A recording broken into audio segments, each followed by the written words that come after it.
Well, guys, we are now back to another episode of the Liberal Asshole Show after almost a month away. As today's topics are going to be a whole bunch of them, but we got at least 6 already off the top. So, Vlog, what are they? Well, we're starting out with Rationality Rules video on transgender athletes, making fun of Crowder, the PS Store closing for PS3 and PSP, the war on Donbass, stupid attacks on Wikipedia, and rant on Amazon's terrible worker rights. And then we'll go from there. And we'll see how much more we can add on there. So, I guess we'll start with the Rationality Rules video, but we'll need a link for it, remember? Okay, I think I know which one.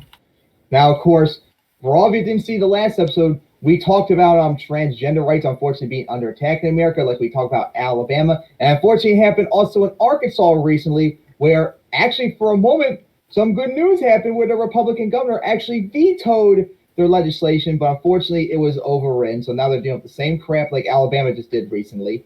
And unfortunately, the attacks are going all over the place on that conservative onslaught.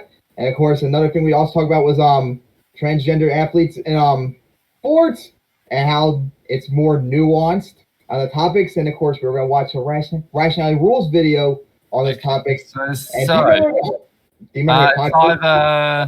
It's either which one is you guys help me, is it either the mistakes are many on transgender athletes, or do transgender athletes have an unfair advantage? Because they're both over 20 minutes long, so post both, because I know which one it was. Okay. Remember he had like a big controversy about that before he had to make those correction videos? Yes. There's that one, and there's that one, both in episode 18 ideas. It's do transgender athletes have unfair advantage? Okay, so it's this one. Is that your great grandmother? And of course, stupid ad. Unpause ad block. Not able to hear Steve. Well, not Steve yet. Let's skip forward a bit. Has existed for quite some time. Yeah, it's a little quiet now. In 1976, and it led to 25 out of 32 female competitors withdrawing from the US Open in protest. The debate was then, as it is now, incredibly divisive, and that's because it's driven by two completely polarized groups, who are, in my opinion, both wrong. On one side, somewhere on the right, let's say, people are acting as if trans people still have, despite hormone therapy, pretty much all of the benefits that they receive from male puberty. And the more dogmatic among this group are straight up calling trans women men in dresses. The dude destroyed it at a women's powerlifting meet. Do you not hear what I'm saying? He got 4 for 4. Every single event he went into, he was breaking records. Got one here that says, how is the decision unacceptable? It's a bloke in a dress. The very way we are built is different. This isn't something that should be offensive to anyone. It's science. Science is what it is. It doesn't care about anyone's feelings. And the records she broke were women's squat, women's deadlift, and women's bench press.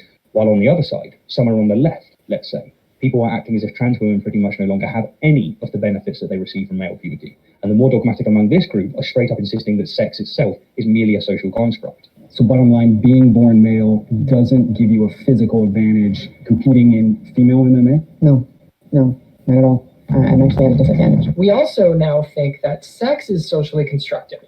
So in a lot of cases, when I want to talk about sex or gender, I use sex/gender and just run them together because there is no clear division between them. Do you think it's fair for you to compete in the women's category? Absolutely. Why? Why not? I don't think a transgender athlete, male to female to male, whatever it may be, really has any advantage whatsoever. The truth on the matter, however, is where it normally is, between the two extremes. And within this video, I'm going to do my utmost best to show this to be the case. This is, do transgender athletes have an unfair advantage?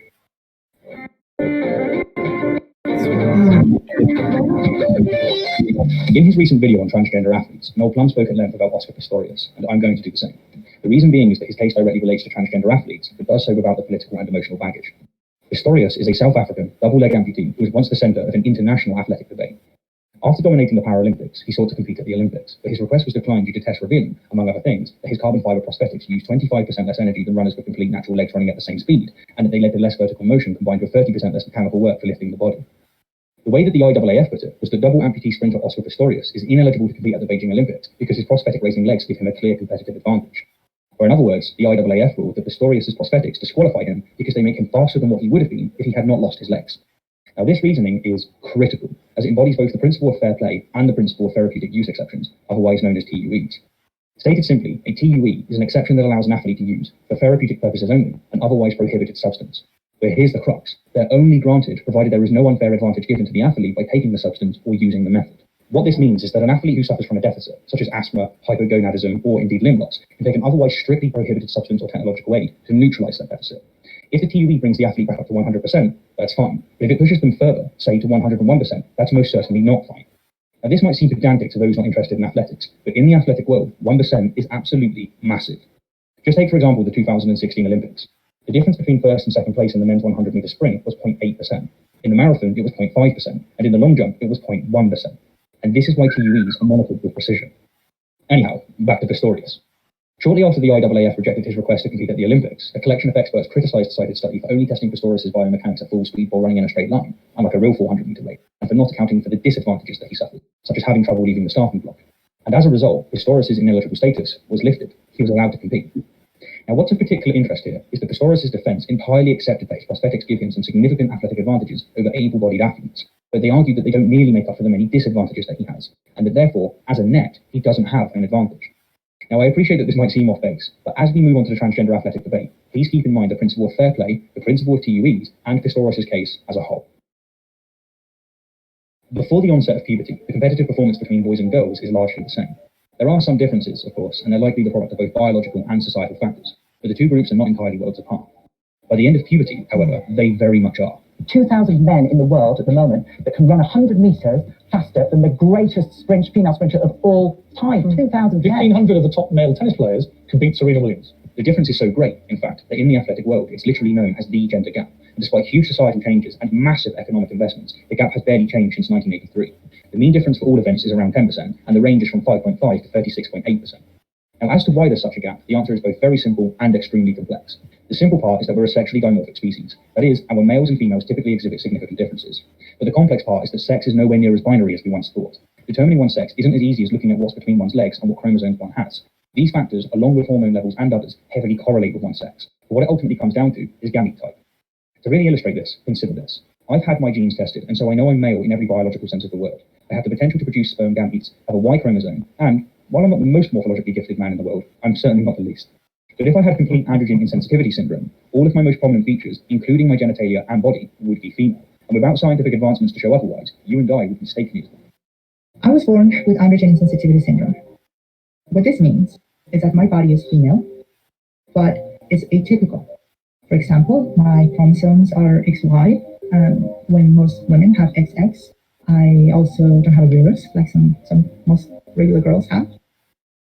The effects of this condition are so profound, in fact, that many with it are not diagnosed until their teens due to the absence of menses and body hair. Now, here's a really interesting and highly relevant question. Which division do people with this condition belong in? The men's category or the women's? And more importantly, why? You see, I absolutely understand why we have and still do categorize sports based upon sex, as it's simply the case that the vast majority of males have significant athletic advantages over females. But strictly speaking, it's not due to their sex. It's due to factors that heavily correlate with their sex, such as height, width, heart size, lung size, bone density, muscle mass, muscle fiber type, hemoglobin, and so on. Or in other words, sports are not segregated due to chromosomes, they're segregated due to morphology. Now, as it turns out, it's hormone levels, and specifically male puberty, that is the primary cause of such differences. To illustrate this, let's take another look at the junior world records, with this time highlighting pink those owned by girls and in blue those owned by boys. Now, these are just 4 events, and I picked them because they're a good mixture of explosive, endurance, and height-based competition. And to be clear, I picked them before analysing them. I also, of course, acknowledge that there's only so much that we can ascertain from these results, as it's hard to determine to what extent societal and cultural factors have played a role. In the 100-meter sprint, the gap is, in percent value, significant from the age of 6. That is, interestingly, long before male puberty. The gap shortens considerably at ages 9 to 10, when girls are statistically taller than boys, but once male puberty sets in, the gap becomes insurmountable. Likewise, in the 1500 meters, boys consistently outperform girls, but again, it's not until male puberty that the gap becomes staggering. In the marathon, I'm going to give you a quick story on that one. Quickly. I picked them before analysing them. What? At about what? Go on. Exact story to tell you.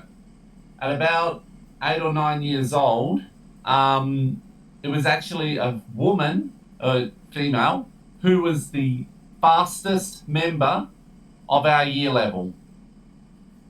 By what was she held that until, in terms of being right up there as the fastest, until I think it was year 6, year 7, when the boys had started to go through puberty, started to overtake. Yeah, it's shown like in the 1500 meter dash where men have like almost a half a minute advantage, for crying out loud. I also acknowledge that there's only so much that we can ascertain from these results. The gap is, broadens considerably at ages 9 to 10, when girls are statistically taller than boys, but once male puberty sets in, the gap is so clear-cut. While there are a few exceptions, up until the age of 15, the difference between the sexes, in percent value, is very small, but from 15 onwards, there's no competition. Boys massively outperform girls.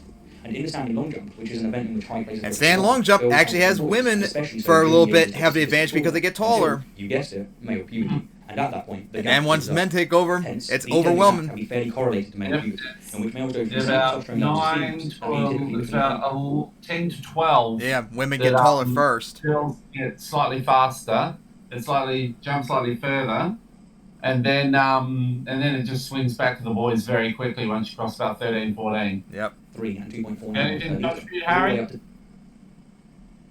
I don't think he heard you. I didn't. Wait, so what is it saying? What does it mean though?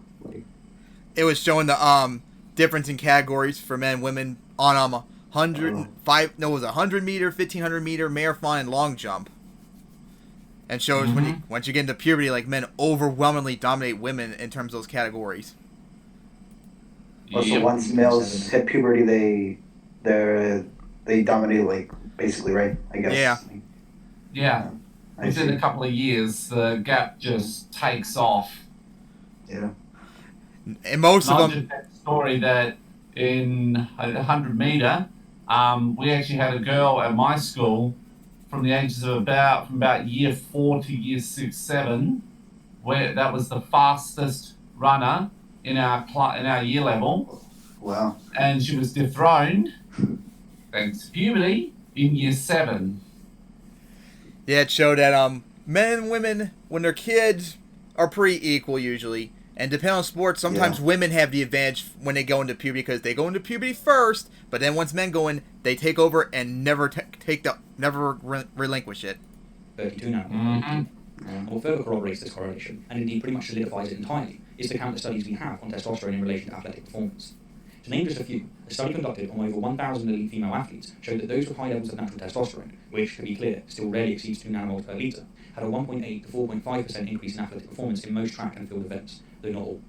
Another study, this time on 62 postmenopausal females who were given testosterone levels of 7 nanomoles per litre, which is that seen in pubertal boys, exhibited a 4.4% increase in muscle mass, a 3% increase in blood hemoglobin, and a staggering 12 to 26% increase in muscle strength compared to a placebo group. And studies on trans men are even more compelling. To give just 2 examples, one study of 17 trans men who were given 30 nanomoles of testosterone per litre for 12 months resulted in a 19.2% increase in muscle mass and a 15% increase in red blood cells. And another study of 23 trans men on cross-sex hormones for 1 year resulted in a 10.4% increase in muscle mass, an 18% increase in grip strength, and a 9.7% loss of body fat. And so, it's fair to say that in most sports, testosterone matters. However, it's extremely important to note that testosterone is not the be-all and end-all. One large thing to consider, for example, is that while testosterone is highly influential on our height, width, and limb length during puberty, after puberty, which is when most trans men transition, it has little to no effect on these things whatsoever, as once our growth plates have fused, they stop growing. And so while trans men are granted many significant athletic advantages by taking testosterone therapy, I would argue that, in the case of those who transitioned after puberty, their TUE, if you will, puts them nowhere near the 100% mark. And that in the case of those who transitioned before puberty, their TUE puts them on par with 46 XY males who are prescribed testosterone, which is to say, at or below the 100% mark. When it comes to trans women, however, the TUE situation is reversed. Rather than ensuring that their hormones, or TUE, does not put them above the 100% mark, we need to ensure that their TUE brings them down to or below the 100% mark. And until we can show this to be the case, we have not fulfilled our burden of proof. And yes, considering the many benefits of male puberty, the burden is on those who are asserting that HRT sufficiently mitigates said benefits. Now, in the rarer cases of trans women who transition before receiving male puberty, I'm currently convinced that the burden has been sufficiently met. The one thing that gives me slight pause, however, is just how large the gap is between pubertal boys and girls in events such as the 100 metre. As one, fast-twitch muscle fibers play a vital role in such events, and two, there's conflicting studies on just how the muscle fibers are developed and to what degree male puberty has a role. However, the most compelling study that I found is one that consisted of 113 unfortunately deceased people aged between 1 and 20 years, and it observed that, quote, before the age of 15, there is no difference between muscles from males and females. And so given this, perhaps it's fair to attribute the current large gap to societal and cultural factors alone, but honestly, I'm not sure. But when it comes to the burden of proof in reference to whether or not trans women who transition after male puberty have an unfair advantage, I think that it depends on the sport. The limited studies that we do have tell us very clearly that HRT reduces their red blood cell count and hemoglobin to within the range of 46XX women, that it dramatically increases their body fat, and that it significantly reduces their muscle mass. However, these same studies also tell us very clearly that HRT has no effect on their height, width, or limb length, very limited to no effect on their heart and lung size, limited effect on their muscle fiber type, and that it actually increases their aerial bone mineral density.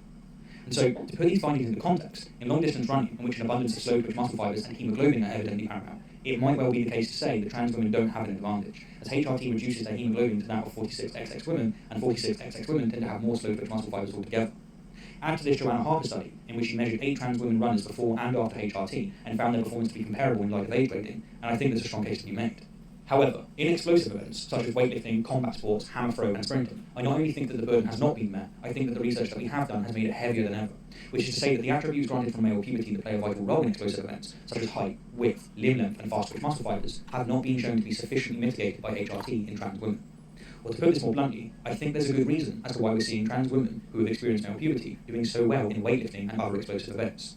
Their TUE is, in the majority of cases, well above the 100% mark. So this powerlifter, Mary Gregory, put up a post on Instagram that she won 9 out of 9 events, meaning she got 3 white lights on all 3 lifts, setting a new Masters World Record squat, a open bench press world record, and a Masters World deadlift record. And this was in the 100% Raw Powerlifting Federation. So in contrast to the last story that we talked about. In conclusion, and to reiterate more clearly my current views, and it's important to stress, by the way, that these are just my views. I'm not a biologist, physiologist, or statistician, though I have had people check this video who are. My answer to the question, do trans men have an unfair athletic advantage, is no, I do not think they do. In fact, I think they typically have a massive disadvantage. While testosterone has significantly increased their athletic performance and dramatically altered their body, their TUE either hasn't brought them anywhere close to the 100% mark, as is the case with those who transition after their growth plates fused, or their equal, as is the case with those who transition before their growth plates fused. My answer to the question, do trans women who have not experienced male puberty have an unfair athletic advantage, is no, I don't think so. From my reading of the scientific literature, it seems that all of the primary athletic advantages enjoyed by typical males are directly related to hormone levels and male puberty. I might be wrong, of course, but that's my current perspective. In other words, their TUE keeps them at or below the 100% mark. And my answer to the more controversial question, do trans women who have experienced male puberty have an unfair athletic advantage, is it depends on the sport. In some events, such as long-distance running, in which hemoglobin and slow-twitch muscle fibers are vital, I think there's a strong argument to say, no, they don't have an unfair advantage, as the primary attributes are sufficiently mitigated. But in most events, and especially those in which height, width, hip size, limb length, muscle mass, and muscle fiber type are the primary attributes, such as weightlifting, sprinting, hammer throw, javelin, netball, boxing, karate, basketball, rugby, judo, rowing, hockey, and many more, my answer is yes, most do have an unfair advantage.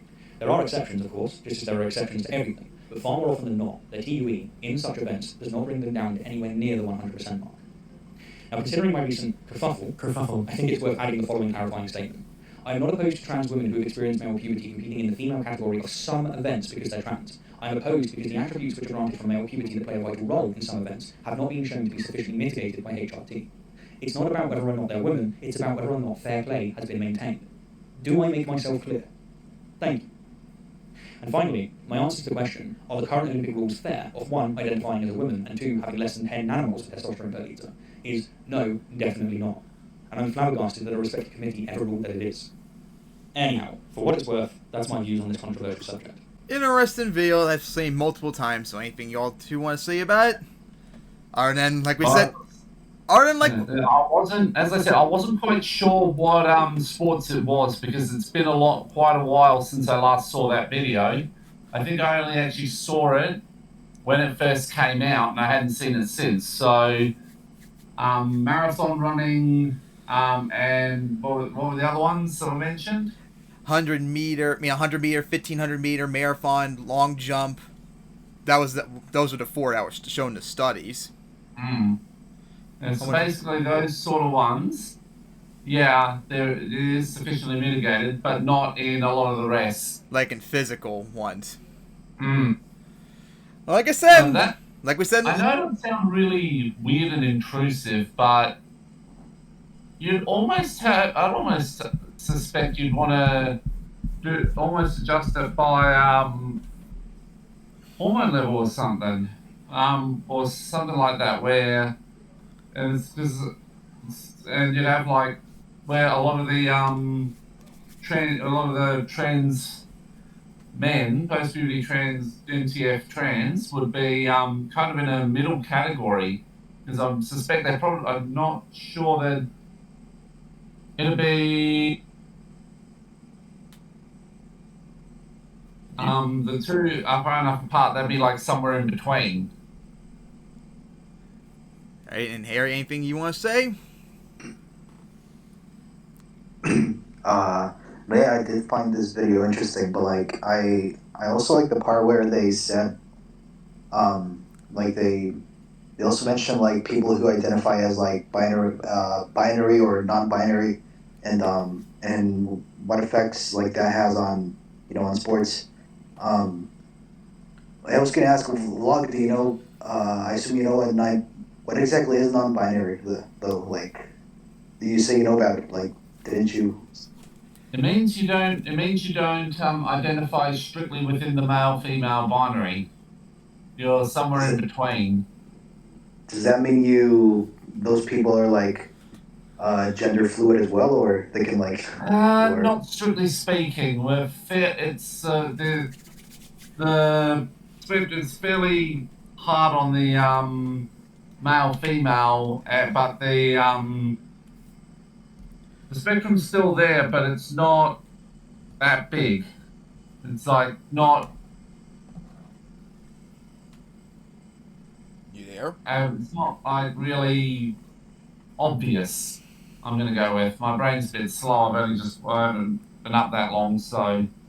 In the end, no, it's pretty much nuanced. It depends on some of the subjects. And guess what, conservatives? That's not a valid reason to try and ban them from competing in sports. Let the organizations decide whether or not. Not fucking you. Jesus Christ.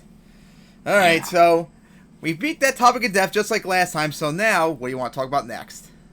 So what's the latest that Stephen... Oh, hang on. A little while ago, Steven Crowder got temporarily suspended, didn't he? Yes, he did.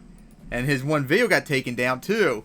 So I guess it's time to make fun of Crowder retard again. Oh, sweet fun. So, of course, for all of you that didn't know, like in the last month, Crowder has done 2 really funny bits, guys. Really funny comedy skits that he did. So the first one he did was, as we have to play Mike's video since he's the only one left that actually had playing. Let me go find it. It was a skit about minority farmers getting a $5 billion subsidy to combat racism that they experienced from decades ago. And oh my god, the reaction his audience had with it was so funny. Here we go. Get playing. Up. 5.2 billion are being allocated exclusively for colored farmers. Farmers of color. Roll the tape. We begin today's show looking This is at too a major funny. provision in President Biden's $1.9 trillion COVID relief bill that aims to address decades of discrimination against Black, Hispanic, Native American, and Asian American farmers who've historically been excluded from government agricultural programs. The American Rescue Plan sets aside $10.4 billion for agriculture support and allocates about half the funds to farmers of color who are, quote, subjected to racial or ethnic prejudice because of their identity as members of a group, unquote. Here we go. The U.S. Commission on Civil Rights confirmed as long ago as 1965 the U.S. Department of Agriculture discriminated against Black farmers, but little was done to address the problem. 100 years ago was 1965, guys. Just so you know that. What the fuck? That shows how dumb conservatives are. They can't even count right. My dad was a year old in 1965. And he's not even 60 yet. Now, but here's where the really good stuff comes. Here we go. This is the red that got him temporarily suspended. Yep, this is yeah, that's even in the end of it, remember? Because I got something else to reveal. Yep, we got a whole bunch coming up, and this is too funny. Here we go. Be about the new policy to these people. So, yeah. I'm on black. I'm a plow, man. I'm going to play that corn. Go get a John Deere. Barack Obama, I'm the president of plowing that ass.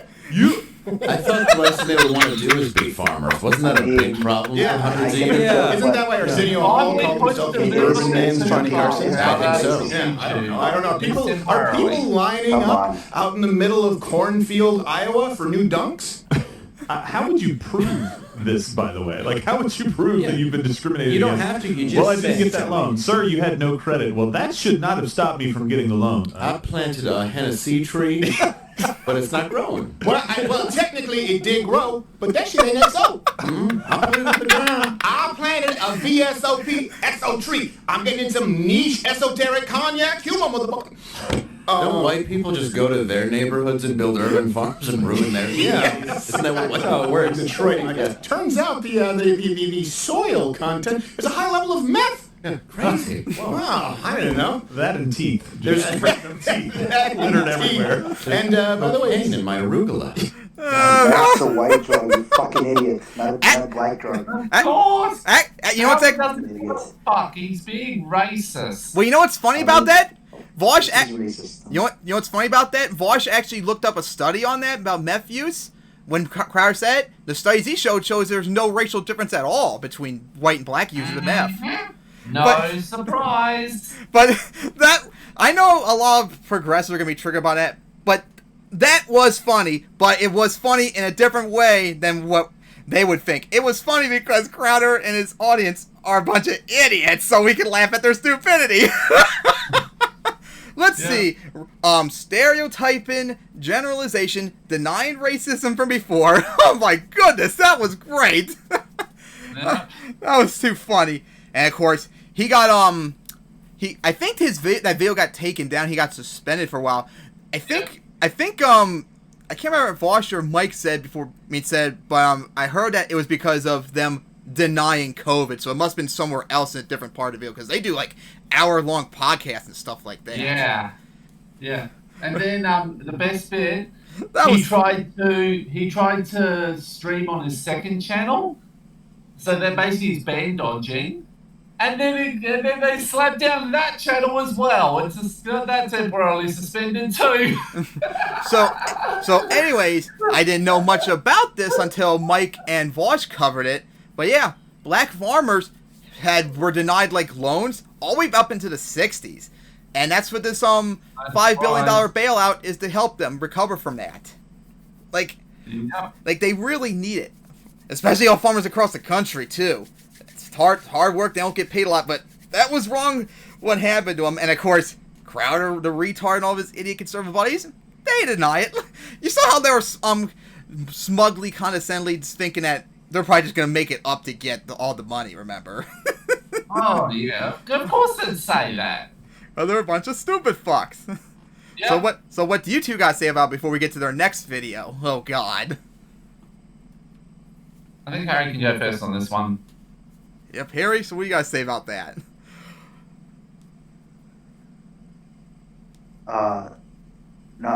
Obviously, Steven Crowder. I mean, like, even though I don't know. I guess he was fucking joking, but like, obviously it's racist. But at the same time, like I saw Mike's video. Like I thought like it was mostly white people who do meth as opposed to black people. Like, wasn't there like, or was a study like that? What kind of study did Vosh like cite or something? Vosh found a study that showed whites and blacks. Mostly white people who do meth. The study that he showed, though, showed whites and blacks use meth at the same rate, but I don't know. But it's definitely not just the blacks only drugs that Crowder was trying to imply. So anything else you wanted to say? Well, I mean, it's Steven Crowder. What the fuck did you expect? Yeah. I mean, at least he's not dressing up as a woman. Careful, he might do that again very soon. You know he wants to. Hold on. Okay, so what's the next video going to be on Crowder? Oh yeah, right after that meltdown racist joke shit he did a skit where he was pretending to be strangled like George Floyd was. Oh, I saw that. I heard about this one. And what's even funnier is I saw that knee was not in the right spot. Yeah, that's what I was about to say. Up there. It looked like it was further up on his neck. Yeah. So it looked like it was more on the back than on the side. Yeah, he was able to move his head, move his neck, everything. He wasn't even hold down at all like Floyd was, and this is his argument to say, see, he wasn't discriminated against. See, he didn't get killed by the cops, you stupid libtards. Here's me lying about how it happened. Himself in the process. And he'd sat there for like 9 minutes too in that position. He wouldn't even last probably a few seconds if he actually got what Floyd got, for crying out loud. What a fucking idiot. At least see Crowder. What do you expect? Yeah, and the funny thing too, I'm watching the video, there's one point where the cop literally moved upwards, downward his back, so moving away from his neck even. Jesus fucking Christ, it's so stupid. But remember guys, this is comedy, remember. Aren't you laughing? Oh, that's right. Far right wing fuckwits. Oh, that's right. It is funny. It's just funny because Crowder's an idiot. That's why it's funny. I remember I don't know if he's done it again since then, but the last time Steven Crowder dressed up as a woman. Was it at Planet Fitness you're talking about? Yes. Yes. And then the people there saw straight through his disguise. Yep. Yeah, Steven at the end. That was awesome. Fucking idiot. That was hysterical at the end. Hey, you know, Crowder, after what happened the other day with your suspension after your joke, maybe you should probably cool off a little bit with the dumb shit like your skit about Floyd. Maybe you won't. Maybe you'll avoid getting banned, possibly. Just saying.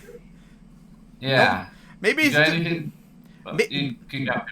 maybe be smart for once. Maybe be genuinely funny instead of making a clown of yourself. Hey, how about you go crush us again to Planet Fitness or somewhere so we can laugh at you again? I doubt YouTube will ban you for that one. And then we can laugh at you some more. Or maybe you can go back to saying why Hitler was a leftist again, like we made fun of you years ago. Remember that? Yeah, or maybe probably made that video about how ISIS stands for the Islamic Socialists of Immigration and Subjugation. You've implied it enough that that's what ISIS actually stands for. How actually come out and say it? Yep. That was funny hearing that again. So, Harry? There, Harry, did you even see the video of him mocking pretend to be in Floyd's position? No, I didn't. I only saw parts of it. I didn't see the whole thing. I know he made that kind of video, but like, I'm pretty sure genuine white supremacists, neo-Nazis like him, so based on that video, so no fucking shit. and that's another like it's not even like Timbo. It's not even funny. Like it's nothing to joke about. Like what about like George Floyd's parents or family? Like it's nothing to joke about. Like that's what I'm like. Fucking idiots. Everything is up to a joke. I'm done with this shit. No, it's yeah, he's a fucking idiot. We know, but it's not funny. Like it's funny because he's funny because he's an idiot. That's what we're laughing at. And he did it really badly. Yeah. So now, what do y'all want to talk about next? You wanted to talk about the PlayStation. Oh yeah. Between the PSP and how anti-consumer it is. Boy. Now I'm gonna go from being very happy, laughing at crowd to now being annoyed. So the other day, that other day was a couple weeks ago. The PlayStation is gonna close down very soon. The PlayStation Store for PS3 and PSP. Now, what's bad about it is that they never told any PlayStation 3 and PSP and PS Vita 2 developers about it till when we knew about it. And a lot of them were still developing games for that. So now they have to only have those games up for like a few months before they have to take them down, or otherwise they'll never be up there again. And it's fucking bad how they do this shit. And this is the problem too with like going to digital. Stuff like this. You need to have these stores open forever in some way. You can't have it where people have to take down their games and not be able to sell them because they have nowhere to put it up. You need to also have a way for people to be able to buy those games too. This is so stupid why they keep doing this crap. They do it for like all the other systems since they became digital.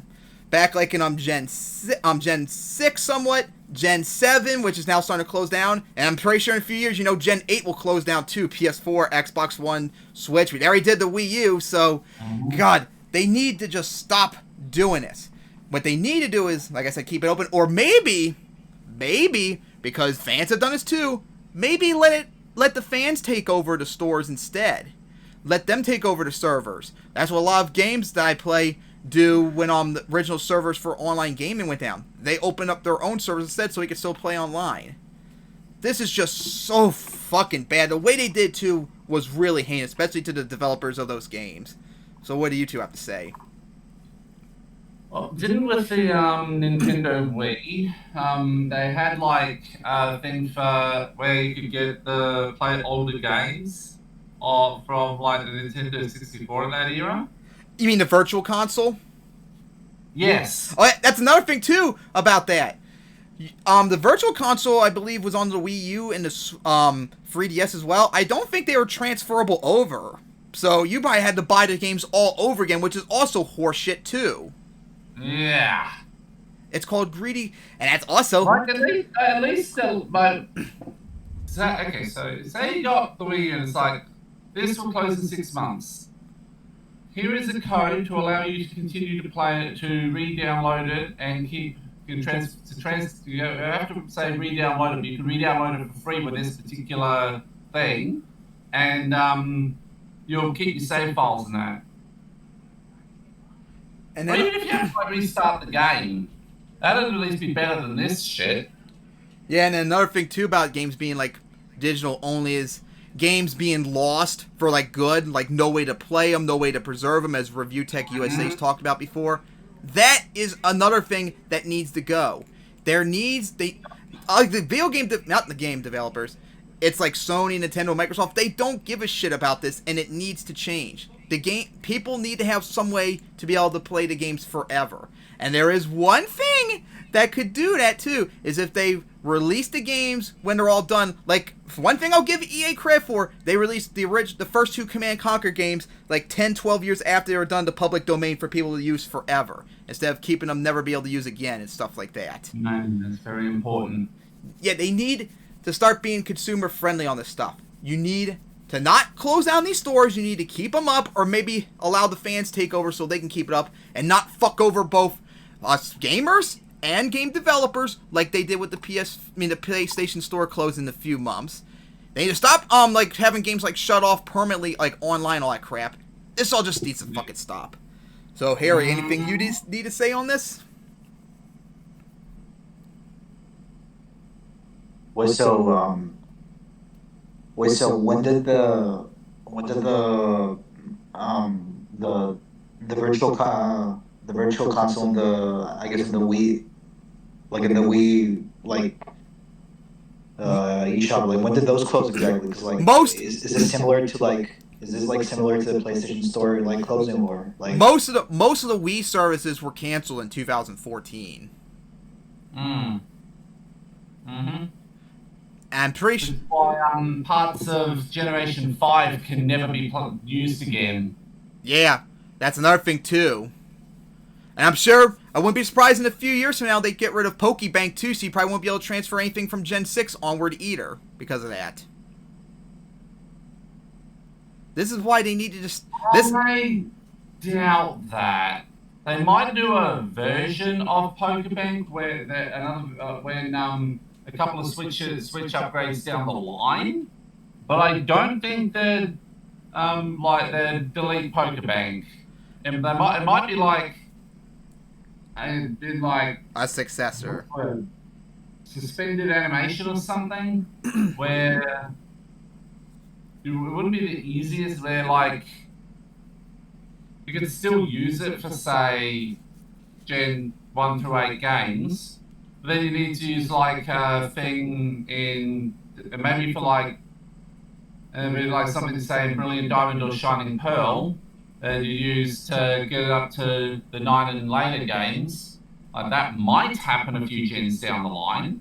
I know that happened with between Gen 2 and Gen 3, where you couldn't transfer your Pokemon from your first 2 generations into Gen 3. That's why they did the remakes with Fire Red, Leaf Green, and Heart Gold, Soul Silver. Because until then, you could only get like Lugia and Ho-Oh and Celebi and X. Plus Coliseum and XD. Yeah. Oh yeah, Coliseum XD. Yeah. And that reminds me too. Yeah. Oh God, I missed playing Dream World when I got my Japanese Black and White. That was so fun playing that every single damn day. And of course, I can't get to enjoy it anymore. I got so many Pokemon from Gen 1, 2, and 3 on my game before I beat N and Getis. But yeah, this is just really bad anti-consumer crap and needs to just stop. Yep. So Harry, anything you want to say on the actual topic about the PlayStation Store?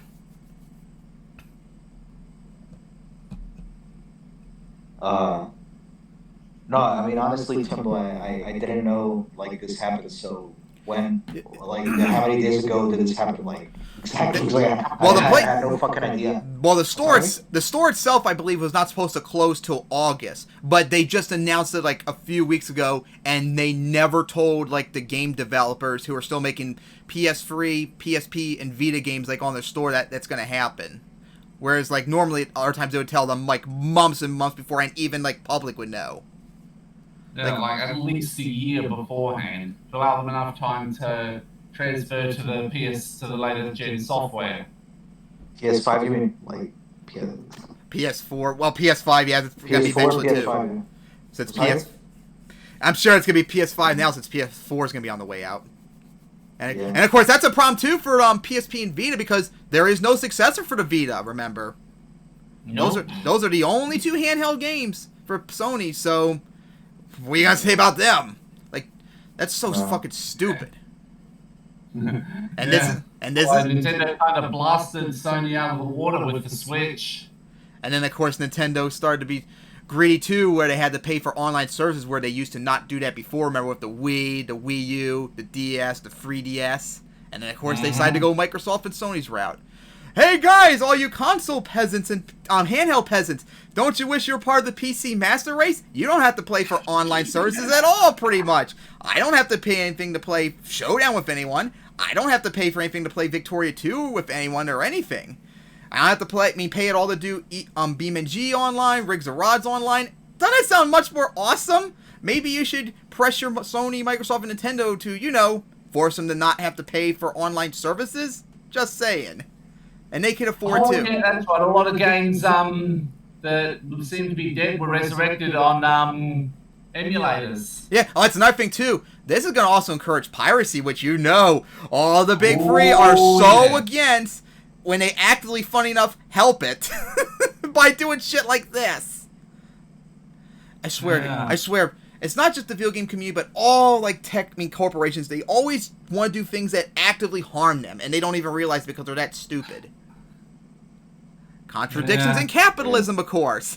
Late stage capitalism. Yep. All right. So now let's get on to the next topic, which will be the war on Donbass in Ukraine. Yeah, this was actually a little more thing for me because I actually have a friend who I talk to on Discord who actually lives in the Ukraine and in fact has been displaced from Donbass. Yeah, for any of you that don't know, back in 2014, of course, Ukraine had their Iron Maiden Revolution, what it was called, and of course Russia invaded and took over Crimea.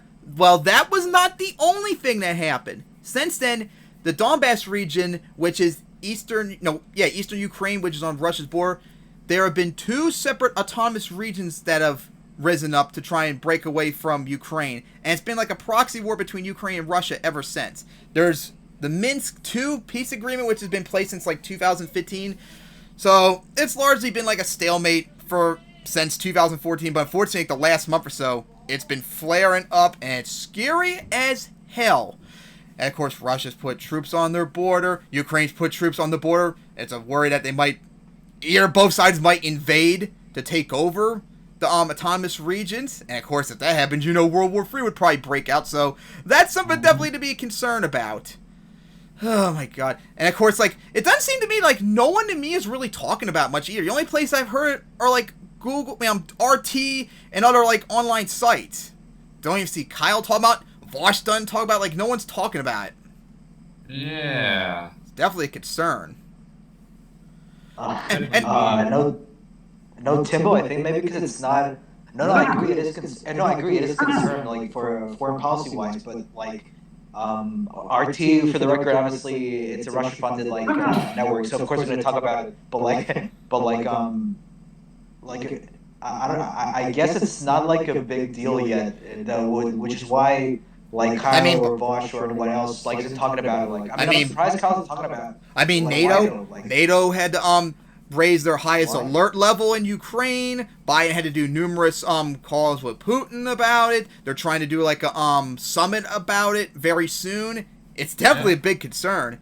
And another thing that also is really annoying about this, of course, is always the blatant hypocrisy from the West. Always they keep blaming Russia for all this. Completely ignoring the fact that literally almost a month ago, Ukraine announced they're going to do a new military strategy, where they plan to eventually in the future, hopefully, by war, take back Crimea.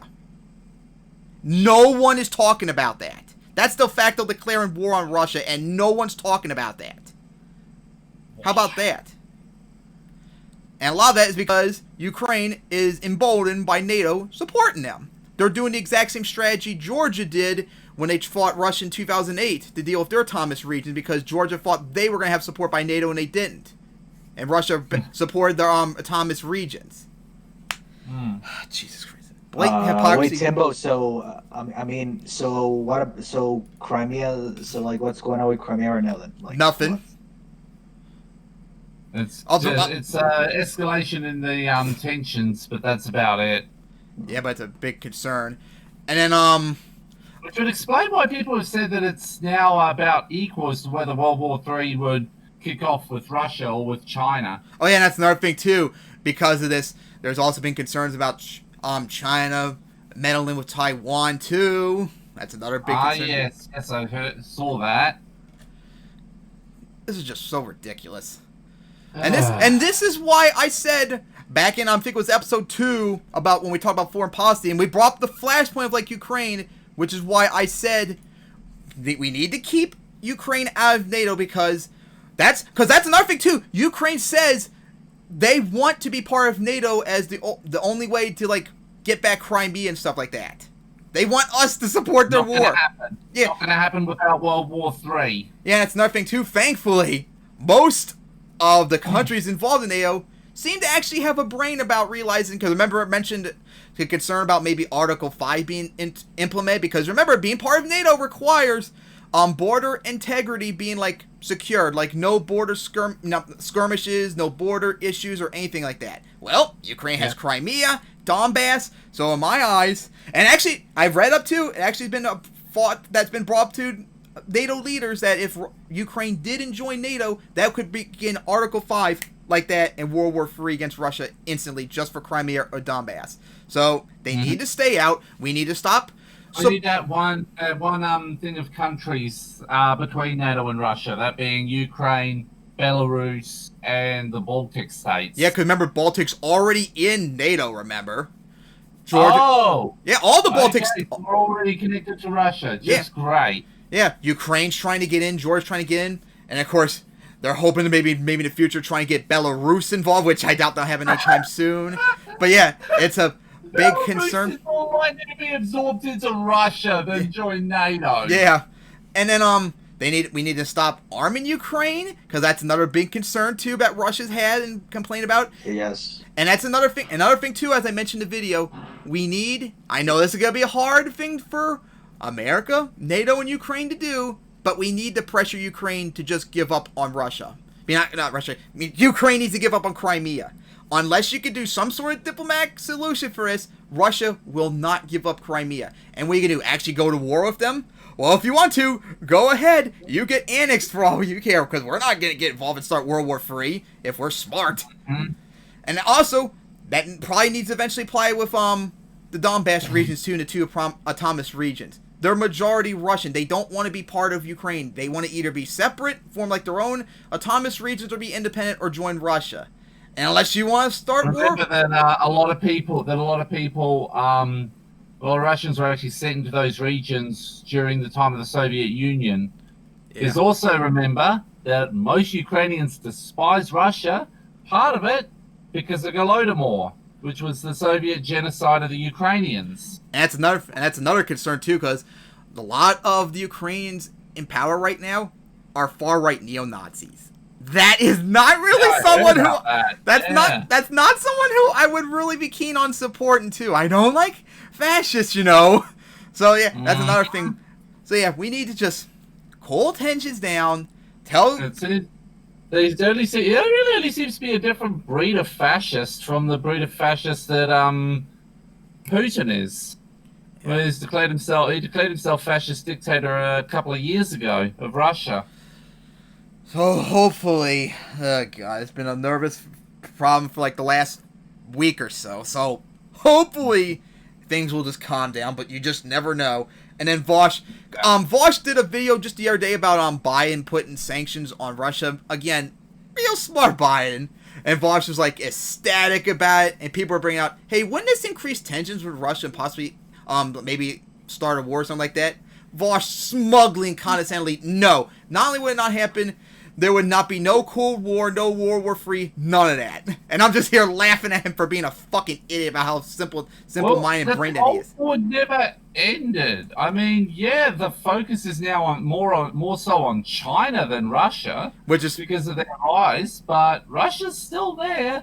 They've still got the second largest thing of nukes in the world. Yeah, but it's nowhere near close to America though. Like it's another fact that you can't. Well, we're part of NATO. They still have a lot of nukes themselves. Yeah.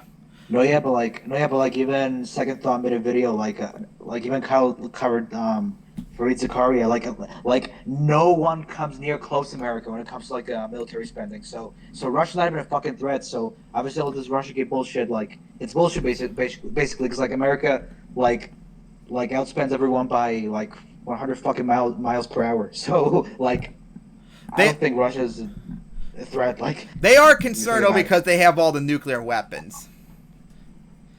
But America has like way more than that though. So, actually, when it comes to nuclear weapons, America and Russia are almost equal, or if maybe Russia has more. Like we're like Russia actually has slightly more than in total.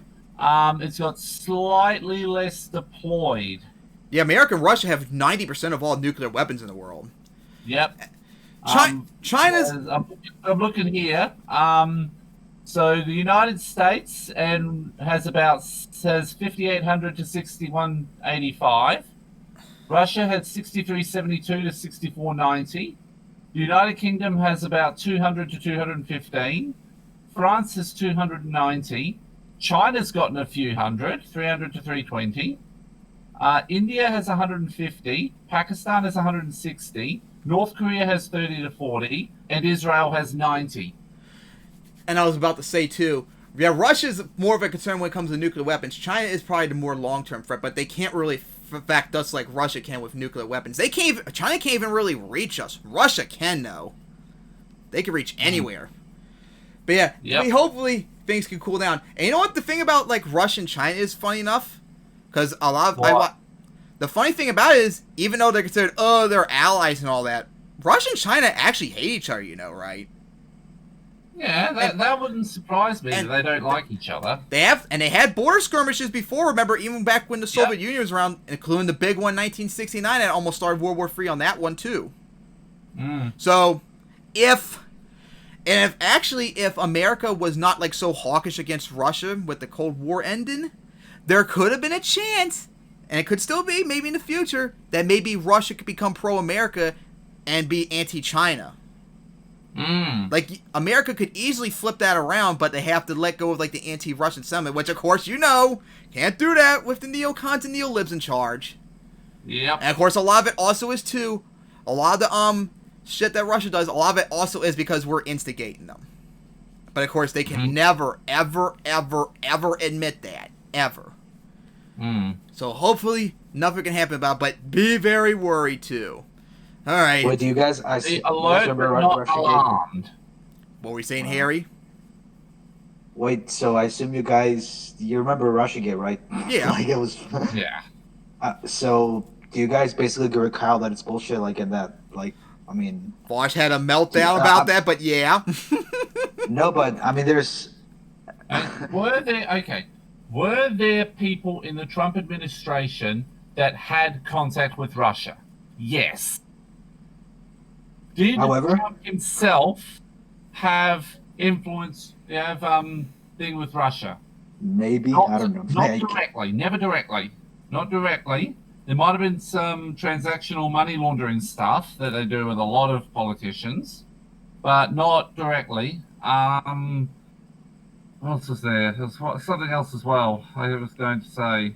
What about Robert Mueller? I swear that like corporate Democrats like sucked his dick 24/7 like. Yeah. Watched it too. Oh god, that video Yeah. of his. Jesus Christ, he's an idiot on this topic. So, anyways, Yeah. maybe we should get on to the next topic. Stupid attacks on Wikipedia. Oh god, this was a few weeks ago. All the pages, websites to attack. Why the free encyclopedia? So, anyways, this happened a few weeks ago. Well, I woke up early in the morning. I was on my Twitter and I saw Wikipedia trend. Like, why is Wikipedia trend? And I looked it up. People were fucking. There was an article from I think it was some Canadian website criticizing Wikipedia, implying that they were racist and sexist because they don't have enough women articles on women and minorities. Oh my fucking god! Maybe, just maybe, there's not enough important women and minority people to be having articles about, because that's the main thing about Wikipedia. It has to have like massive importance for someone to talk about. Like, look at American presidents. They have all long articles, no matter how good or bad they are, because American presidents are that influential to the world. Video game franchises, very important and influential. They get massive articles. There are many people also that don't get that many big articles. There are many women, many men, I meant to say, and white men too, that get no articles pretty much whatsoever because they're just not that influential. I remember there was one article someone complained about, Wikipedia has like all these giant articles about like Dungeon and Dice, not Dungeon and Dice, Yu-Gi-Oh! Dungeons and Dragons characters. Meanwhile, there's no articles on some of these Native American people. Like, dude, Dungeons and Dragons. Kind of genocide. Oh, okay, the US kind of genocided them. Yeah, well, it's a not kind of. They did. That, not kind of. They did. So, I mean. Yeah, I mean, the US rather genocided the Native Americans, so it's gonna be kind of difficult to do that. I mean, they're a little more successful here in Australia with preserving some Aboriginal artifacts, even though we did the same thing. We genocided them. Well, as I was as I was trying to say, a lot of Native Americans, like you said, were genocide, and a lot of them didn't have like a lot of writing, and a lot of their stuff was destroyed. And hundreds of years ago, so there's not that much information you could talk about a lot of Native American groups. There are some Native Americans, yeah, but there's not much information that you can go off of. Whereas Dungeons and Dragons is a giant media franchise. It's huge. Of course, there's gonna be a giant article about it. Look at Pokemon, like one of the biggest franchises ever. That article goes forever and ever on the whole series, the anime, the games. Hell, some Pokemon have their own Wikipedia articles, even though they should probably just stick to Bulbapedia only for that. But that's why. Manga has quite a bit in there as well. Yeah. In fact, those Pokemon go so big. I've actually checked the anime and the manga, at least Pokemon Adventures, have their own articles. Yeah. And then, and of course, some, like, really ancient people, even, like, the most, like, influential people, they're probably not going to have too much articles written on because there's not much information to go off about them. Like, it's not that Wikipedia is racist and sexist or whatever ism you're trying to accuse them of. There's just either not enough information for them to be considered, like, important enough, or they're just not important enough. That's it. That is it. Jesus fucking Christ. Fucking aggravate me as hell that morning, seeing all these people calling Wikipedia racist and sexist. There have been fucking, like, there was women minority Twitter users on there, like, saying, no, I've been using Wikipedia for years and years and years, and I'm a woman, I'm a minority. I don't feel like I'm being discriminated whatsoever. You're all just being a bunch of fucking idiots. I've been editing Wikipedia since 2006, for crying out loud. I've never seen this problem either myself. It's just simply, things are just not that important. I've written articles, too, about things I thought were very important, like Monster Jam related stuff, and guess what? They would all get deleted because Monster Jam, unfortunately, is just not that big for Wikipedia standards. Like, look how long took Kyle! Look how long it took for Kyle to get a Wikipedia article for years! Years! Here's the Kyle. Hang on, I'm going to check something. I don't even know if he even has it anymore. No, Timbo, like, Kyle used to have one, but, like, for some reason he doesn't have it anymore. Yeah, it keeps getting deleted because he's not considered influential enough for Wikipedia. Oh, there is an article about right now. In fact, Sam Cedar's got one too. Jank, Anna do. Yeah. Yeah, Jank does an Anna, yeah. There you go. Yeah. He does have an article. Vosh doesn't. Vosh is not that influential. doesn't have one. He's mentioned by is. Hang on. Hello? I've seen his name. Hang on. I gotta check something. But you see, Kyle has a Wikipedia article. No, yeah, I saw it. Yeah. Wait, Timbo, so in order for Vosh's is considered being deleted. There you go. Considered being Vosh has one, but his is being potentially deleted. Destiny's is okay at the moment. Yeah. Destiny's just got his. Vosh hasn't got one. Well, at least he's having his potentially deleted. Yeah, like I said, he's just not influential enough by Wikipedia standards. Oh wait, Timbo, so you have to be like, I guess, like, famous to get a Wikipedia page. Yeah, really. Like, very influential. That's why Kyle took such a long time to get one. Vosh is probably going to take a long time too. Literally all of Vosh's Wikipedia article at the moment. Yeah. And a few stats about him as well. Yeah, not that much information on him. Well, I had no idea Vosh's name was Ian. Like, Ian Kaczynski. So yeah, this is just fucking woke scolding horseshit. It's just really fucking annoying. Yeah.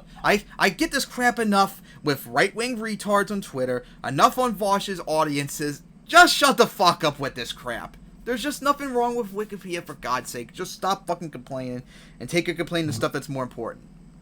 Oh my God, now I got a headache from that. Alright, so now I guess we got to rip apart Amazon now. Yes. So of course, making their workers piss and shit into buckets and bags and bottles. And not only that, making fake Twitter bots to say how good Amazon is. Oh my God. I heard about that. Ugh. And Amazon is like one of the biggest companies in the world now, probably, and they are treating their workers like absolute shit, as Vlog just mentioned too. Oh my God. This is why we need unions, which unfortunately the one in Alabama got struck down pretty badly, which really, really sucked because of the anti-union propaganda crap. And oh my God, have you seen how insane Amazon is when it comes to like union busting too? Fucking having I've heard it's bad, but I heard of some things of how bad it was. Like, I think Kyle covered it, that they literally would have oh my God, I can't remember off the top of my head. It involved like mailboxes and stuff. I think they were trying to like either keep them from spreading info about increasing unionization or trying to suppress. I have no idea. It's just so fucking stupid. It's really annoying. Yeah. They treat their workers like shit. Oh my God. It's just getting so aggravated. Plus, I'm really tired. Anything else you want to say about this topic? Alright, then we need unionization, and we need to break them up. Because they've gotten massively big the last year because of the COVID outbreak. They can definitely afford to be broken up into smaller topics, smaller companies, which would also help antitrust laws, get rid of monopolies too, and be good for business. Which is also pro-capitalism conservatives, which I know you don't like. Anything that interferes with the free market, even if it's to protect capitalism, you oppose it no matter what. So anything you two want to say before I look this shit up? Not really. I had earlier rumor, but I'd heard a brief rumor go around that Amazon was threatening to have a worker murdered for trying to unionize. Never heard about But that was only a rumor that briefly showed up. I read. Yeah, I don't know how it was. Yeah, they're threatening on like relocating places that would have unions. They pressured the shit out of workers to not get unions, like pressuring or firing them if they support it and all that crap. This is shit that just needs to not be allowed to happen. Yeah. So, Harry, anything you need to say? I mean, obviously, I agree. We need more unions, and we need like, we basically need like, we basically need another like Wagner Act, like from the New Deal era, that promotes and encourages protects the unionization. So Amazon cannot do this shit again. Unfortunately, they stopped that effort. We had those laws on the books. Unfortunately, they got struck down after World War II, which was very aggravating. And right to work laws, and of course we need to also end the bullshit propaganda about how bad unions are. I've seen, unfortunately, a lot of people too on the left that still buy this propaganda crap. Unions has helped you have better working rights, for God's sake. Your minimum wage hike, thank unions for that. Your protections for like healthcare, thank unions for that. Your protections from like accidents on the jobs, from being fired or dying, thank unions for that. All the massive benefits from workers' rights, all thanks to unions. You need to thank them for that, and you need to support them. Otherwise, you're going to eventually lose them again. Like, it shouldn't be that hard. Yeah. Jesus fucking Christ. Alright, so we went through all those topics. Anything else you want to talk about? I mean, we're at almost an hour and 10 minutes, so... It's getting late. One more. I don't... Well, I mean, honestly, whatever you guys want, it's getting late, so... Well, it doesn't matter to me. So what do y'all want to talk about? How about we do Rokana? What? Who? Huh? Rokana. Oh! I'm working with Matt Gaetz and the war in Yemen. Rokana, Matt Gaetz, oh yeah. Oh yeah, that's tells me about. Now, of course, before I talk about this, was this before what happened to Gaetz now recently, if you know about it, Harry? Timbo, of course, I've heard about that. This was before Matt Gaetz scandal. So yeah, this was before. Yeah, it was before. Yeah, it was before. Yeah, see, March 5th. Because I can already see when we talk about where you need to work with Republicans on issues we agree with. I can already see, especially with Rokana 2 when it involves Matt Gaetz, I can already see that being the argument. They're working with a sex charge he was dealing with. No, he was It's more like sex. More like he was accused. Sex thingy. Yeah. He was accused. What it is? Hang on. Timbo. Matt Gaetz was accused of I think he was accused of dating a 17-year-old girl. So basically, a pedo, I guess you could say, because she's not even legal, in some states. So majority of states that would be legal. No, in some states she is legal, but in other states she's not. So technically, they're calling him a pedo for that. So yeah, I can already see them attacking Rokana for that. Like he's in cahoots or something, or agrees with that, all that. Go fuck off, you stupid fucking retards. God damn, you're all stupid. So let's watch Kyle's video on it. Rokana went on Fox News, and he did a segment. Matt Gaetz. Now, the reason he's close with the Republican politician Matt Gaetz is that they work together on trying to end war and a number of other things. So here they are talking to Johnny D and Brian Kilmeade, and I have to say, Rowan's getting attacked on Twitter for this and some other things. Let's take a look at that one. How do you explain how much you like this guy? You told me on camera. You back him along. We work on common issues. We work to get money out of politics. We both believe that money should be running this place. We both believe that we should be in foreign wars. Obviously, we disagree on issues, but we actually engage in dialogue and even hang out. Congressman, I don't know if you know it, but Congressman Ronna did not support Donald Trump, and you did. He's Bernie Sanders. When did you realize you could still work with him? That you came in the same class and you get some stuff done? Brian, so many of the challenges we face in Washington don't just fit the red team against the blue team. They're generational challenges. How do we ensure that America defeats China to win in the 21st century? How do we build a technical working class of people? It actually makes sense. What's unique about this is political realignment that I think Donald Trump has something to do with it, Bernie Sanders has something to do with it, is that you can actually have right-wing populists and left-wing populists working together. And sometimes it is the establishment against the rest of us. Rokana has made me a better congressman because he doesn't take money from lobbyists or PACs. Most members of Congress get most of their money from lobbyists, PACs, and special interests. Because of Rose's inspiration, I'm the only Republican who won't take any lobbyist or PAC. Go ahead. When we were trying to end our involvement in Yemen, and when we were trying to make sure that we didn't get into Iran, Matt went against people in his own party, in his own leadership, to stop those wars. And if I was just trying to put together a coalition on the left, we would never have made the progress in Yemen. We would have never made the progress in stopping the intervention in Iran. So people said, why are you working with Matt Gaetz? I said, well, if you care about stopping wars overseas, look at what he's doing. Right, absolutely. So there's a lot to say about this. Now, Roe was attacked about this on Twitter, and it appears like he's fed up and snapped and basically said in response to somebody, okay, so a 19-year-old from Pennsylvania or South Carolina has to die in a war because you want to be a part of the tribal path and talk to nobody who disagree with anything. Got it. And I have to say, I love his aggression in that response. Yes, I have criticisms of Ro Khanna. I think that his tactics and strategies, along with all the other Justice Democrats' tactics and strategies in dealing with Democratic leadership is sad, abysmal, if I'm being honest. But this is not an area of criticism. In fact, I'm just letting you get to 100% right. So yeah, you can and should work with anybody for your policy ends, even if on other issues these people might be opposed, because Roe's not working with him on the other issues where they disagree. He's working with him on the areas where they agree, where it's his position. His position is ending war. If Matt Gaetz is convinced to want to try to end wars, of course you work with him. Why wouldn't you? Or do you actually care about ending wars? Or are you just a virtue signaling, grandstanding partisan tribal path? And so they point out, hey, there are many issues that aren't left right, they're establishment versus anti-establishment. I think that's true. And then, Matt Gaetz says, well, right-wing populists and left-wing populists can work together. Now, here's where I would caution a little bit, okay? By and large, most of the time, the so-called right-wing populists are fraudulent. They are. Josh Hawley, who positions himself that way, was against the $15 minimum wage. All the Republicans are against PRO Act, which is a pro-union piece of legislation that would help the working class. So you have to call it fake. That's fraudulent. They're being fraudulent. They're not helping workers. There's nothing populist about that. They're fake populists. Now, so they're not. You don't give the so-called right-wing populists more credit than they deserve. That's an important point, okay? But when they do actually agree, and their actions back up that they agree, then you give them credit. You got to be fair, you got to be fair. And so I have no doubt that Matt Gaetz is in favor of ending war in Afghanistan. I have no doubt that Ro Khanna is in favor of ending war in Afghanistan. And I have no doubt that they're up against, they're fighting against Liz Cheney and, that coalition of establishment Republicans and Democrats that are for the war. So give credit only where it's deserved. And granted, this is a fake populist right, ain't really so populist. But every now and then they have to be right, like Josh Hawley advocated for $2,000 checks. Give him credit. Ending war. Give him credit as long as they actually do it and they fight for policy. So, and they did on Yemen, Bernie worked with Mike Lee, Ro Khanna worked with Matt Gaetz on the Yemen thing, on Iran, they worked together great. So give credit where it's due, but don't give too much credit when it's not due. Don't just fall for the pandering and the virtue signaling about how the policies don't actually back up, okay? And then the final point I want to make is this. They bring up, Matt Gaetz brings up that Roe convinced him on taking no corporate PAC money, and that's a good thing, so basically, we got rid of corruption. That's half true. It's good that these guys take no corporate PAC money, but the real key to actually not be corrupt is to only take small dollar donations. If you only take small dollar donations, that's the real sign of, no, I'm actually not corrupt in any way, shape, or form, I'm only doing this with my donors who are the American people. And unfortunately, I don't know if there's any politicians that only take small dollar donations, but there are a number that don't take corporate PAC money, which again is good, but it's really not the end all be all in terms of an anti-corruption approach within this current system. So I just want to make that point. Anyway, yes, don't be a partisan tribal path. Work with people as long as they actually agree with you, okay?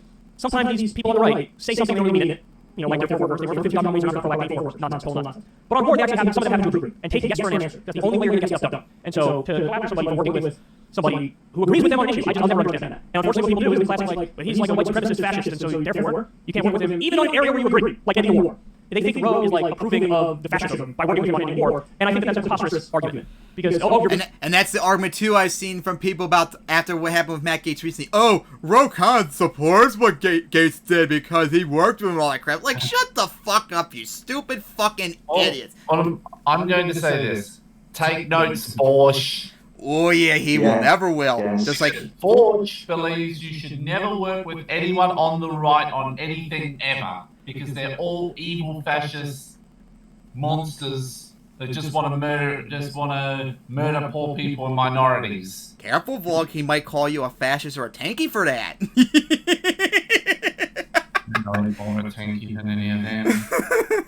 That's sad too, because he and his always have done that to me. For God's sake, it's pretty sad. Validating him or whatever phrase they use, and it's he's a congressman. He's already validated no matter what Ro Khanna says or does. So if you're actually going to work together for positive ends, Bernie Sanders used to work with Ron Paul all the time on areas where they agree, like civil liberties and war and drugs.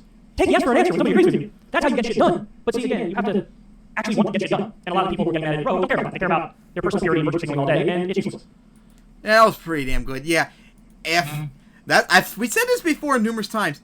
If we're going to win as progressives, if we're going to win and get in charge, we are going to need some conservative voters. And if you're gonna if you want them, you can't keep calling them all the isms. That's not gonna work. When they agree with you and they genuinely agree with you, not lying, you need to just work with them on the issue. That doesn't mean you have to agree with them on anything. You can actively oppose them too on other things that you disagree with strongly on. But work with them on things that you agree with. And if you do that, along with not pissing them off with all the isms and crap, there's a chance we can get just enough of them to vote for us, and then we can win, get into power, and then we can do whatever we want. All the social issue reforms, all the economic reforms, all that. Whereas we're doing right now isn't doing shit. Also, pick your battles. as well. Yeah. And now I know one extra topic we could probably left it off because I remember it only because Kyle mentioned too. Afghanistan. That's something we forgot to mention too. Just recently, Biden announced that we were going to withdraw out of Afghanistan completely by 9/11. yeah. Now, of course, for all of you who don't know, the original deadline to leave was actually May. So we're actually moving it up several months. So that's not a good sign. So, and we have to keep an account. We have to keep Biden's word at. So whenever we do last, the week after 9/11 or whatever it is, the first show after 9/11, we have to make sure he did indeed leave. Because it's supposed to be not just America, all of NATO too. Everyone is supposed to get out. Yep. Now we're bringing Australian troops home from Afghanistan as well. So if he goes through with that, that'll be good. That would be a massive surprise. And remember too, Obama said we were going to get out of Afghanistan. That didn't happen. Trump said we were going to get out of Afghanistan.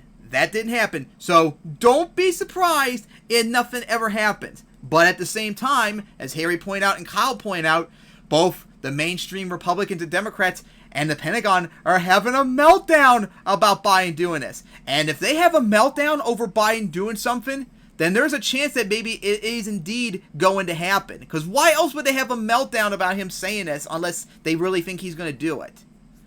So we got to keep that in mind. Maybe he will do it because they're scared shitless, and if they're scared shitless, that usually can be a good sign. But at the same time, we've seen this happen before with the last two presidents and it never happened. So hopefully it does happen, and we'll remember, because I'll remember this too for the next several months. The first show we do after 9/11, we'll see if he indeed backed up his word or not, and hopefully that'll be the case. All right. It's been an hour and a quarter, so I think that'll be it for now. Yep. This episode. Yep. Late for Harry. I need to take care of my hair and all that. So we're going to wrap up this episode.